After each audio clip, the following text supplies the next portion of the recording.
President Biden's recent immigration actions and several arrests of illegal immigrants accused of murder are the latest evidence of how border security is playing as a major campaign issue this election season. Republicans have questions about how the White House is carrying out its enforcement efforts. And Senator Shelley Capito is a leading GOP senator on this issue, and she joins us now. Senator, thanks very much for being with us. I see you there in the Russell Senate Office building. The sweeping immigration actions announced today by the White House, there are a lot of requirements tied to them, including spouses wanting to apply for legal residency, must have been in the country for a decade. So do you still see this as a potentially dangerous step for the country, even though there are these restrictions, there are these thresholds to get a green card? You know, I think what the president is doing is trying to mask over the dismal failure that he's had at the southern border throughout his tenure. We've got millions and millions of undocumented illegals here. Yes, they are committing crimes. Yes, they are committing murders of our citizens, and we have terrorists now that we know that have come through the southern border. So instead of focusing on that, he wants to focus on something he believes will give him some election year bump, which is to grant work visas to people who are married and who are here undocumented or are married and been here a long time. You know, to me, these are just fluff pieces that A, don't solve the problem, that B, just speak to a certain constituency that he's losing on. And so I think it also will be end up in the courts, and it'll never come about. So I don't put a whole lot into what he did today. I wish he would focus on what we see are criminal elements coming across our border, carrying fentanyl too, and killing our citizens. Senator, according to the White House, it would essentially give this parole, as they're calling it, to 500,000 individuals who are here in this country, albeit illegally. Do you think it's fair, if they've been married to an American for 10 years, to be given this? It's not citizenship, as far as we know. It's ability to work, a green card. Do you think that's fair or equitable in any way?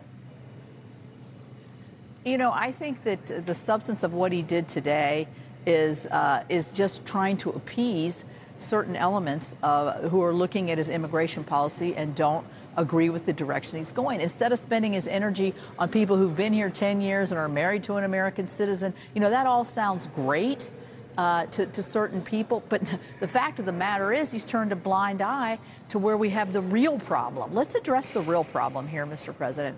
I think that's where he should put his efforts. Okay, Senator, you allege that several groups which receive money under the Inflation Reduction Act are actually anti-law enforcement at the border and should therefore not get federal funds. So what are you alleging, and what are you planning on doing about it? When the Inflation Reduction Act was passed, I said that at that point in time, with the billions of dollars that were being spent there, that we're going to have a lack of transparency, there's too much money going out, nobody's going to be accountable. And what we have found through the hard work of my staff and my oversight capacity is that certain groups are getting these environmental justice grants that are anti-American, anti-police, pro-Hamas, and anti-enforcement of immigration. So this has happened. $50 million to the Climate Justice Initiative, and two other groups through Fordham University who are immigration groups are going to oversee dollars from the Inflation Reduction Act. They're anti-enforcement immigration. They don't believe in safety in our cities, and yet they're making decisions about climate money. That makes no sense. While the president says he's trying to, fix the immigration problem. There's no accountability here. That's just $100 million I've gotten into. That's not into the billions, and we're still digging. Okay, Senator, for the record, we have tried to contact some of those groups that you mentioned. They have not yet responded to us. I want to move on to these new figures showing the level of border... Yeah, I wouldn't respond either if I were them. All right.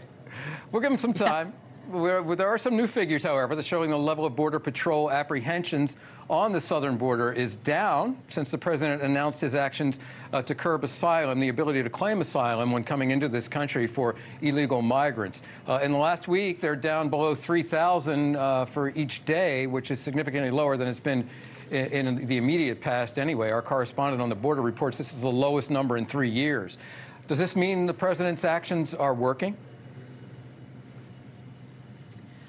No, it doesn't mean the president's actions are working because they've changed the way they're calculating the numbers. If you come through a border station and you claim asylum, you're there illegally, but you're coming through one of the border crossings, you're not counted as coming in illegally anymore, according to the way they're calculating that starting last month. So we're not apples to apples comparisons here. That's a problem.